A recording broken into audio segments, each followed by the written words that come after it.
Best varicose veins చికిత్సనే పొందండి. నొప్పి లేని చికిత్స కోసం సంప్రదించండి ఎవిస్ హాస్పిటల్. నమస్తే రమ్మగారు. నమస్తే జయ. రమ్మగారు, మనం 12వ మెట్లో ఉన్నాము. ఈ అమ్మాయిని దక్కించుకున్నాడు. ఆ వీణ మీటినప్పుడల్లా దేవకన్య వచ్చేస్తోంది. వీళ్ళ మధ్యలోకి విక్రమార్కుడు అసలు ఎలా ఎంట్రీ అయ్యాడండి? ఈ కథలో మధ్యలో ఎలా వచ్చారు ఆయన? ఇప్పుడు ఈ 4 వస్తువులు తెచ్చుకున్నాడు చక్కగా. ఈ వీణని తెచ్చుకున్నాడు కదా మహాసూరుడు. ఆ వీణకి ఒక చిన్న క్లాజ్ ఉంది. మహాసూరుడు తప్ప ఎవరైనా ముట్టుకుంటే అది బూడిదైపోతుంది. ఇంకా దేవకన్యతో కనెక్షన్ కట్టు అంతే. ఆ వీణని అతను చాలా శ్రద్ధగా పెట్టుకున్నాడు. అయితే వీళ్ళకి 3 అన్నదమ్ములు, ఒక చెల్లెలు ఉంది కదా. ఆ చెల్లెలు కొంచెం ఆలస్యంగా పుట్టింది, చిన్నపిల్ల. వీళ్ళిద్దరూ ఆ 3 అబ్బాయిలు వివాహయోగ్యమైన వయసులో ఉన్న వాళ్ళే, పెళ్లి సంబంధాలు అవి చూసుకుంటున్నారు. ఈ పిల్ల ఏం చేసింది, అన్నయ్యలతోటి గడపడానికి వస్తూ ఒకనాడు ఈ మహాసూరుడు ఇంట్లో లేని సమయంలో అతని మందిరంలోకి వచ్చింది. లోపలికి వస్తే పిల్లలు ఎప్పుడు కూడా ఏదైనా కొత్త వస్తువు కనపడితే అసలు ఇది ఏదైనా ఇప్పుడు కూడా మనం అలాగే అన్నీ ముట్టుకుంటారు. ఈ అమ్మాయి ఈ వస్తువులన్నిటిని చూసి సరదా పడి, వాటన్నిటి మీద సరదా లేదు, ప్రధానమైనది వీణ. ఆ వీణని ముట్టుకుంది, మీటంగానే వెంటనే వీణ ఈ అమ్మాయి చూస్తుండగానే భగ్గుమన మండిపోయి బూడిద కుప్ప అయిపోయింది. వీళ్ళకి ఏం చేయాలో తెలియలే. ఇప్పుడు అన్నయ్య వస్తే ఏం చెప్పాలి అన్నయ్యకి? అసలు ఇదేదో ఎలా అయిపోయింది, ముట్టుకుంటే కాలిపోయింది. అది ఎందుకు అయిందో ఆ పిల్లకి తెలియదు. ఆ గదిలోనే అటు ఇటు తిరుగుతూ ఏం చేసింది, అక్కడున్న కత్తిని తీసి ఆ ఓరలో నుంచి తీసింది. బయటికి తీసేసరికల్లా అదే సమయానికి అక్కడ ఒక ఎలిక వెళ్తోందట. ఉలిక్కిపడి ఆ కత్తిని ఇట్లా చూపించింది. ఎలిక డామని చచ్చిపోయింది. వెళ్ళి ఈ కత్తి వెళ్ళి ఒక గుచ్చుకుచ్చి దాన్ని చంపేసింది. మళ్ళీ వచ్చి అమ్మాయి చేతిలో అతుక్కుంది. పిల్లలు నిర్ఘాంతపోయి చచ్చిపోయింది, దీనికి ఎలికి ఎత్తునంటింది ఈ కత్తికి. మళ్ళీ వరలో పెట్టేశాక అటు ఇటు చూస్తే గోడకి ఏదో తగిలించింది. అందులో అదేమిటి అని చూడడానికి, ఏమైనా వస్తువులు ఉన్నాయేమని చూడడానికి చేయి పెడితే దాంట్లో ఇట్లా చేతికి గుప్పెడు బంగారు కాసులు వచ్చినాయి. బయటికి తీస్తే కళ్ళున పడ్డాయి. ఏం చేయాలో తెలియలేదు, భయం వేసింది. ఇక్కడి నుంచి వెళ్ళిపోవాలనుకుంటే గోడవారుగా పెట్టున్నాయి పావుకోళ్ళు. గబగబా వెళ్తూ కప్పుకుని ఏమనిపించింది, ఈ పావుకోళ్ళు వేసేసుకుని ఎక్కడి నుంచి వచ్చానో అక్కడికి వెళ్ళిపోవాలని కదా.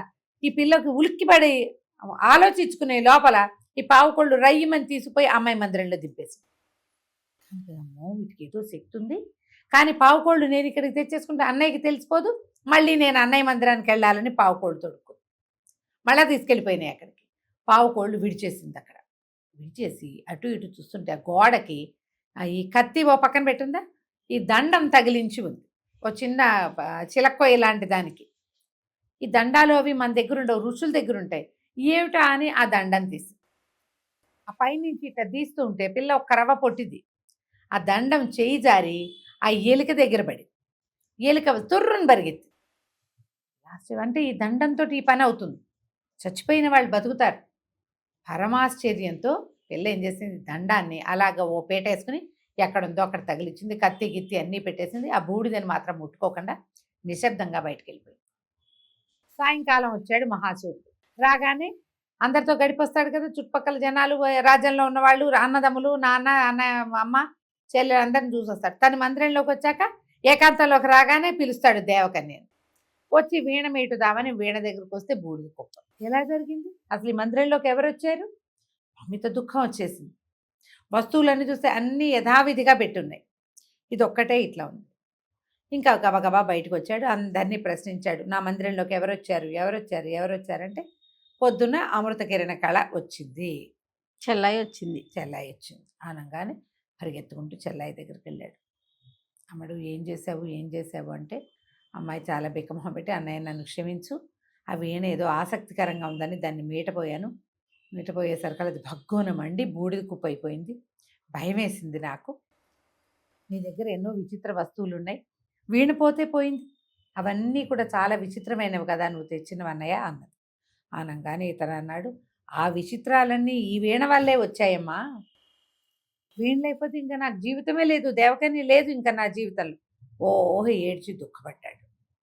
వాళ్ళ అన్నయ్యలు ఇద్దరు చెప్పారు, ఇంత దుఃఖించకు, మానవులకి దేవకన్యలతోటి కుదరదు, నువ్వు ఋషుల దగ్గర అందరి దగ్గర అదే తెలుసుకున్నావు, ఎప్పుడు హింసకు పాల్పడని వాడివి చాలా హింసకు పాల్పడ్డావు ఆ అమ్మాయి కోసం, అమ్మాయి కోసమే 4 ఋషుల్ని చంపేశావు నువ్వు, కాబట్టి ఈ ప్రయత్నం మానుకో, ఇవి వద్దు, 2 రోజులు ఏడు పర్వాలే, ప్రశాంతంగా ఉండమన్నారు. ఇంకా నీ జీవితంలో ఆమె లేదంటే ఆ వాక్యూమ్ కూడదని బెంగపెట్టేసుకున్నాడు. ఆ ఖాళీ పూరించబడదు, ఆమె లేకుండా నేను ఉండలేను, ఆమె నాకు కావాల్సిందే అని చెప్పి ఏం చేశాడు, ఆగమేఘాల మీద పరిగెత్తుకుంటూ వెళ్ళిపోయాడు.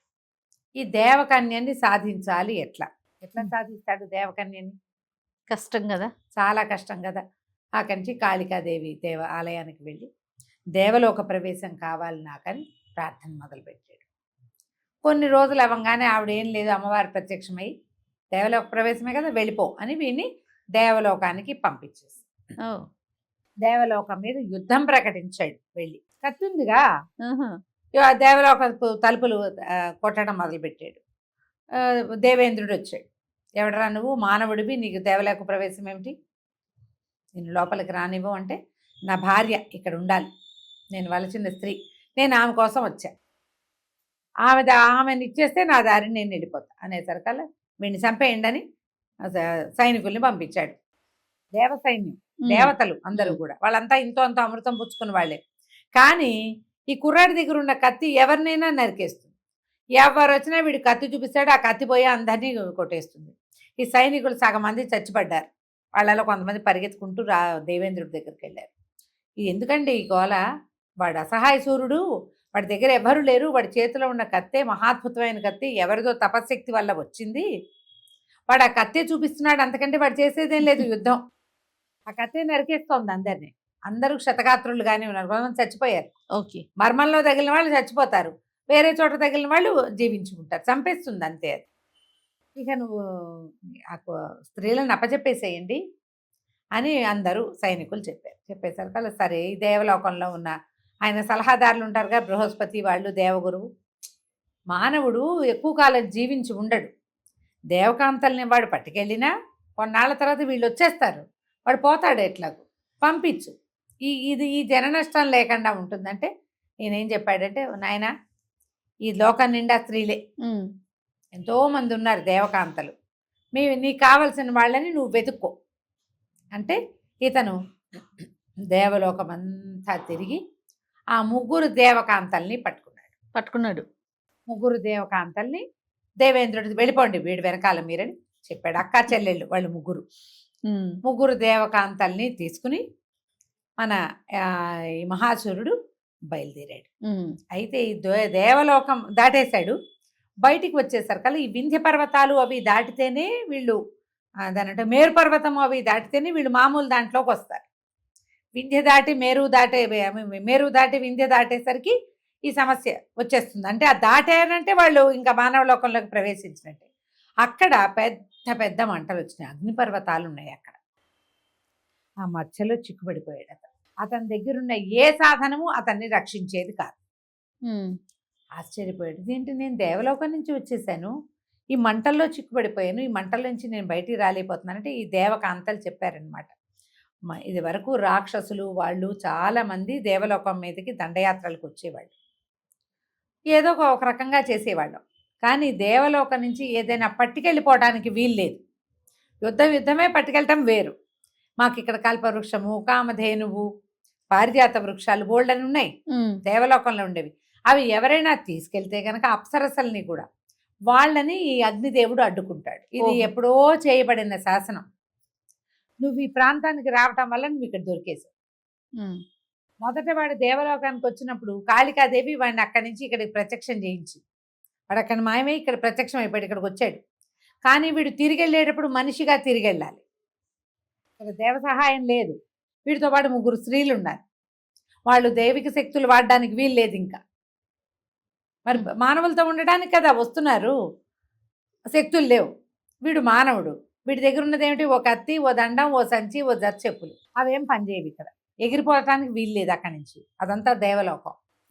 ఇక ఆ మంటల్లో చిక్కుకుపోయాడు. అయితే ఈ భూలోకంలో ఉన్న వీళ్ళ అన్నదమ్ములు వాళ్ళు, ఈ రాజకుమారుడు ఇట్లా వెళ్ళిపోయాడని అతని కోసమని చాలా ప్రయత్నం చేసి కొంతమంది జ్యోతిషవేత్తల్ని కార్తాంతికుల్ని పిలిచారు.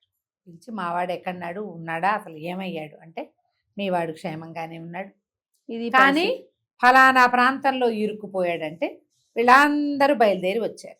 ఆ నిప్పులు ఎక్కడున్నాయో, ఎక్కడైతే అగ్ని ఉందో ఆ అగ్నికి యువతల ఇతని కుటుంబం, అగ్నికి అవతల అతను ఉన్నాడు. అది దాటి రాలే, దాటడం కష్టం. అవును. సరే వీళ్ళంతా మల్లగుల్లాలు పడుతున్నారు. ఏం చేయాలి, ఏం చేయాలి, ఏం చేయాలి, ఎట్లా వీడిని తెచ్చుకోవటం, దాటి వెళ్ళాలి. ఈ అగ్నిపర్వతానికి ఇటు పక్కన ఉన్న అన్నదమ్ములు, ఇతని తండ్రి అటు ఇటు చూస్తున్నారు. ఏం చేయాలి, ఎట్లా ఇతన్ని రక్షించడం వాళ్ళకి తెలియటల.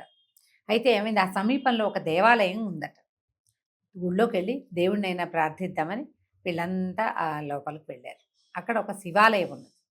అక్కడ ఒక ప్రత్యేకమైన శాసనం రాయబడి ఉంది. ఏం రాయబడి ఉంది, ఎవరైతే ఈ దేవాలయం గోపురం పైకెక్కి ఆ గోపురానికి పక్కగా పెద్ద అగ్నిగుండంలో గుండం ఉండి, గుండం అంటే అగ్నిగుండం అనకూడదు దాన్ని, ఆ గుండంలో నీరు సలసలా కాగుతుంది, సల్ఫర్ వాటర్స్ అంటారు కదా, అవునవును. కాగుతూ ఉంటుంది. ఆ పైకెక్కి ఎవరైతే గుండంలో దూకుతారో వాళ్ళు వెంటనే పాతాళ లోకానికి వెళ్తారు. పాతాళ లోకంలో జగదీశ్వరాలయం ఉంది.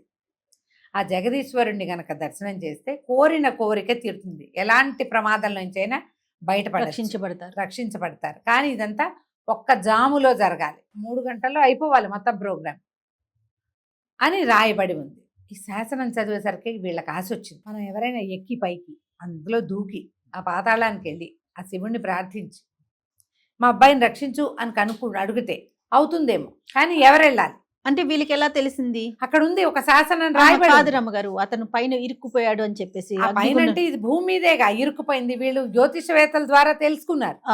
ఇప్పుడు ఈ కనపడుతున్న అగ్నిపర్వతానికి అవతల తన తమ్ముడు ఉన్నాడు అన్న విషయం జ్యోతిషుడు అగ్నిగుండంలో ఇరుక్కుపోయి ఉన్నాడు అని తెలుసు వాళ్ళకి, జ్యోతిష్యుల వల్ల. కానీ ఏం చేయాలో తెలియదు. దానికి ఇది సొల్యూషన్ కనపడుతోంది. అంటే ఇలా చెయ్యొచ్చు, నువ్వు వెళ్ళు అని అన్నదమ్ములు ఇద్దరు తండ్రి ఒకళ్ళనొకళ్ళు తోసుకుంటున్నారు. ఏం చేయాలో తెలియట్లేదు. ఆ సమయానికి వింధ్యాటవీ ప్రాంతానికి విక్రమార్కుడు వెళ్ళాడు. ఈయంతో ఉన్న భేతాళుడు ఇక్కడ ఒక వింత జరుగుతోంది అని చూసి రాజుకు చెప్పాడు. ఈయన గుర్రం మీద తోలుకుంటూ అక్కడికి వెళ్ళాడు. వెళ్ళేసరికి ఆ దేవాలయంలో వీళ్ళంతా అన్నదమ్ములు, తండ్రి, ఒకళ్ళిద్దరు జ్యోతిషవేత్తలు, 2 సర్వసైన్యాధ్యక్షులు వాళ్ళు ఉన్నారు. అందరూ ఇది జరిగింది, ఈ కుర్రాడు ఎలాంటి సాహసం చేసి ఇట్లా ఇరుక్కుని పోయాడు అంతా చెప్పారు. చెప్పేసరికల్లా విక్రమార్కుడు అన్నాడు, మీరందరూ ధైర్యం వహించి ఉండండి, ఆ జగదీశ్వరుని ప్రసన్నం చేసుకునే పూచి నాది. వీళ్ళు చూస్తూ ఉండగానే ఈ మన విక్రమార్కుడు దేవాలయ శిఖరానికి ఎక్కి శిఖరం మీద నుంచి ఆ పక్క నుండి ఆ సలసలా కాగుతున్న నీళ్లతో ఉన్న గుండంలోకి ఒకటే దూకు. హాహాకారాలు చేశారు కిందున్న వాళ్ళంతా. దూకేసి ఆ దూకంగానే ఆయన సరాసరి పాతాళం లోపలికి వెళ్ళిపోయాడు. అక్కడ పెద్ద శివాలయం ఉంది, బ్రహ్మాండమైన పరమేశ్వరుడి శివలింగం కనపడింది. ఎప్పుడైతే ఈ నీటిలో దూకి ఈ శివలింగ దర్శనం చేశాడో పరమేశ్వరుడు ఆయనకి ప్రత్యక్షమయ్యాడు. ఏమిటి నాయన నీ కోరిక అంటే, పరోపకారార్థం ఇదం శరీరం ప్రభు, పరోపకారం చేయటానికే నేను ఈ ప్రయత్నం చేశాను. నేను నా కాళికాదేవి ప్రసన్నురాలై ఉన్నది, నాకు ఏదైనా సాధ్యపడుతుంది, ఇక్కడ ఈ అవకాశం ఉంది కాబట్టి ఈ పని చేశానంటే ఆయన ఏమన్నాడు, ఏవో కొన్ని గుళికలు చేతిలో పెట్టి నీకు ఎక్కడ ఇబ్బంది ఉందో అక్కడ ఈ గుళికల్ని విసర్జించి వదిలిపెట్టు. అది నీరైనా, నిప్పైనా, కొండైనా, ఏదైనా సరే నువ్వు ఏం చేయదలుచుకున్నావో నీకు అనుకూలంగా అది మారిపోతుంది అని పరమేశ్వరుడు కొన్ని గుళికలు విక్రమార్కుడు చేతికిచ్చాడు. అక్కడి నుంచి పరమేశ్వర అనుగ్రహంతో ఈయన మళ్ళీ ఈ వింధ్య పర్వతాల దగ్గర ఉన్న ఈ రాజు వీళ్ళంతా ఉన్న దేవాలయం దగ్గరికి వచ్చేసాడు. వచ్చి వీళ్ళకి చెప్పాడు, మీ వాడిని నేను రక్షిస్తాను, మీరు ఇక్కడే ఉండండి అని. ఈయన ఏం చేశాడు, ఈ అగ్నిపర్వతం మీద భేతాళుడి సహాయంతో అగ్నిపర్వతపు పైభాగానికి వెళ్ళిపోయి అక్కడ ఈ గుళికల్ని విసిరిశాడు. ఈ అగ్నిపర్వతం ఇంద్రుడితోటి సృష్టించబడింది. ఇంద్రుడు శివాధీనుడు, శివకింకరుడు అని చెప్పాలి. ఎప్పుడైతే ఈ పరమేశ్వర తోటి ఇవ్వబడినట్టు ఆ గుళికలు తగిలినాయో అగ్నిపర్వతం చప్పగా చల్లారిపోయి భూమి అంతా ఖాళీ వచ్చేసిందట. ఖాళీ రాగానే ఈ మహాసూరుడు అది దాటి వింధ్యాటవిలోకి ప్రవేశించేశాడు. సడన్గా ఏదో జరిగింది తెలిసింది. అతనితో పాటు 3 దేవకాంతలు వచ్చేసారు. ఎప్పుడైతే అగ్నిపర్వతం మళ్ళీ వీళ్ళు యువతలకు వచ్చాక అగ్నిపర్వతం మామూలుగా అయిపోయింది. విక్రమార్కుడు ఐడియా అది కదా, ఆయన ఆలోచన. అవునవును. ఈ మహాసూరుణ్ణి తప్పించడమే ఆయన ఉద్దేశం. బయటికి వచ్చి దీన్ని ఎట్లా తప్పించుకున్నాను, దైవికంగా తప్పించుకున్నానని అన్నదమ్ములకి తండ్రికి చెప్పాడు. చెప్తే నువ్వు దైవికంగా తప్పించుకోలేదు, ఆ దైవానికి తోటి ఆ పని చేయించిన వాడు మా రాజా విక్రమార్కుడు, ఇదిగో ఈయన అని చూపించాడు. ఈ మహాసురుడు అనేక అనేక నమస్కారాలు చేసి విక్రమార్కుడి పాదాల దగ్గర కూర్చున్నాడు. ప్రభు, నన్ను రక్షించావు, నువ్వు నీ ఆజ్ఞ, నువ్వు ఇప్పుడు ఏం చేయమంటే అది చేస్తానన్నాడు. అంటే ఆయన ఏమన్నాడు, చాలా బాగుంది, నువ్వు 3 స్త్రీలను తెచ్చావు, నువ్వు ఏ స్త్రీ కోసం ఈ ప్రయత్నం చేసావో ఆమెను నువ్వు ఎంచుకో, నీ దగ్గర అట్టు పెట్టుకో. మిగిలిన 2 స్త్రీలని మీ అన్నదమ్మలకు అప్పచెప్పు, వీళ్ళతోటి ముందు గడిపిన వాళ్ళు. తర్వాత నీకు 4 సాధనాలు దొరికినాయి. ఆ 4 సాధనాలు విక్రమార్కుడికి అప్పచెప్పాడు, ఇవి దొరికినాయి. ఇప్పుడు నీ దగ్గర ఉన్న ఒక దండంతో ఈ 4 ఋషులని నువ్వు జీవింపజేయి. సాధన ఉంది నీ దగ్గర, నువ్వు చెప్పులు వేసుకుంటావు, ఆ పావుకోళ్ళు వేసుకుని వెళ్ళి ఆ ఏ ఋషి చనిపోయిన చోటకి వెళ్ళి ఆ దండం పెట్టి కొడితే ఆ ఋషి జీవిస్తాడు. అతని వస్తువు అతనికి ఇచ్చేసి, నలుగురికి వాళ్ళ వస్తువులు వాళ్ళకి ఇచ్చేసి జీవింపచేయి. నీకు కావాల్సింది లభించింది, నువ్వు రాజ్యానికి వచ్చేసావు, స్త్రీ ఎలాగూ నీతో ఉంది, ఆమె మానవ స్త్రీలాగానే నీతో ఉంటుంది అని చెప్పాడు.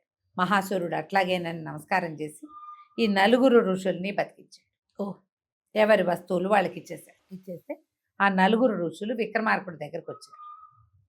మహాప్రభు, నీ వల్ల మేము మళ్ళీ జీవించాము, ఈ యువకుడికి ఈ ఆలోచనని నువ్వే కలిగించావు, మేము చేసిన ఈ అంటే ఏమనాలి, దుష్కార్యమే ఇది. స్త్రీ వ్యామోహంలో పడి తపశక్తితో సంపాదించుకున్న వస్తువుల్ని మానవుడి పరం చేసాం, వృధా అయిపోయింది తపశక్తి అంతా, ఈ వస్తువులు నువ్వే ఉంచుకో, మాకొద్దు, మేము మళ్ళీ తపస్సు చేసుకోవడానికి వెళ్ళిపోతాం, నువ్వు ఇవ్వటం వల్ల నీ వల్ల మాకు మళ్ళీ జీవితం లభించింది, తపస్సు చేసుకునేందుకు అవకాశం లభించిందని విక్రమార్కుడిని నమస్కారం చేసి ఆశీర్వదించి, నమస్కారం అనకూడదు, ఆశీర్వదించి ఈ మహాసూరుణ్ణి ఆ దేవకాంతల్ని కూడా ఆశీర్వదించి 4 ఋషులు, తపసంపన్నులు 4, ఒకళ్ళ సాధకులు, యోగి, ఋషి, వీళ్ళు సిద్ధుడు, 4 వాళ్ళ దారిని వాళ్ళు వెళ్ళిపోయారు. విక్రమార్కుడు ఆ 4 వస్తువుల్ని మళ్ళీ మహాసూరుడికి అప్పచెప్పాడు. ఇవి నువ్వే సంపాదించుకున్నావు, లోక కళ్యాణం కోసం మాత్రమే వీటిని వాడు అని చెప్పి వాళ్ళకి వీడుకోలు చెప్పి బయలుదేరి వెళ్ళిపోయాడు. ఆయన 4 వస్తువులు ఉంచుకుంటే ఆయనతో పాటు ఉన్న భేతాళుడితో పాటు 4 ప్రత్యేక శక్తులు ఆయన దగ్గర ఉండేవి, కానీ ఉంచుకోలేదు. ఆయన త్యాగబుద్ధితోటి సంపాదించుకున్న వాడికే దీని మీద హక్కు ఉంది, ఇప్పుడు వీళ్ళు నాకు ఇచ్చినా నేను తీసుకోకూడదన్న భావంతో 4 వస్తువుల్ని మహాసురుడికే అప్పచెప్పేశాడు. మహాసురుడి కథ పెద్దది, విక్రమార్కుడి పాత్ర చిన్నది, కానీ అసలు ఇప్పుడు హీరో ఎవరయ్యారు, విక్రమార్కుడు. తర్వాత మహాసురుడు తన అమ్మాయిని వివాహం చేసుకుని అన్నదమ్ములు పెద్దవాళ్ళు కూడా 2 దేవకాంతల్ని పెళ్లిళ్ళు చేసేసుకున్నారు, హాయిగా ధనపురాన్ని పరిపాలించుకున్నారు. కథ కంచికి మనం ఇంటికి వచ్చే భాగంలో మళ్ళీ కలుసుకుందాం. రైట్ రమ్మ గారు, నమస్తే. నమస్తే జయ.